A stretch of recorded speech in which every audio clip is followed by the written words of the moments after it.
the current use of either sampling past artists or of other certain things, and or recreating sounds using sampled instruments or digitally recreating it.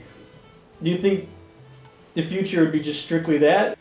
No. I think the future, there is some future for honest live music, but the thing is as the wave of technology started to take over the pop music business in the 80s, actually it started a little, right at 79 to 80, you had the Michael Jackson stuff that sort of morphed rather quickly from like what you had on Off the Wall to, let's say, the Thriller thing. What took place in between was pretty much a largely a trade over of humans for technology, basically. If you were to take a Bruno Mars track from today and take it back in time to people who were big R&B fans in the 60s, fans of James Brown and Otis Redding and et cetera, they would probably laugh at it because it would sound so stiff and robotic to them, which it is, really. It is pretty stiff and robotic. Not if you compare it to some of the other stuff that's out there. But the sampling part of it is really about the only thing that lends any kind of authenticity to the contemporary pop music. That's why it keeps getting used over and over again. So those drum beats and stuff like that are just ripped off from original recordings and stuff like that.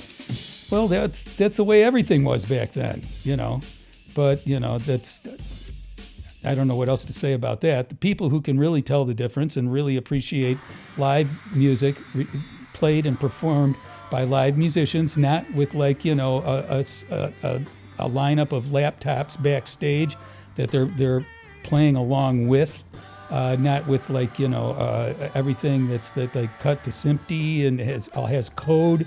Everything has code.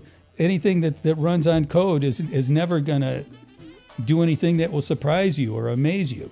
It's just gonna be, hopefully, just not like break down in the middle of the gig. It's gonna do what it does and with no deviation whatsoever.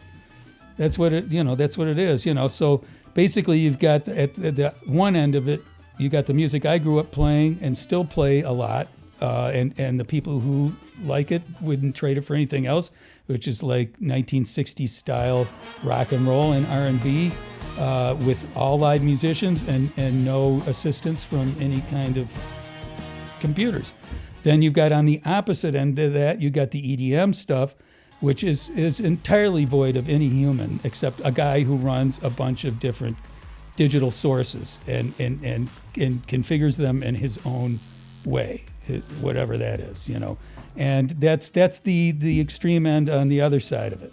So that both styles still have their following. The thing is the older authentic style of music, as older guys die out, the younger people who didn't really grow up with that are going to be less and less able to really perform it authentically.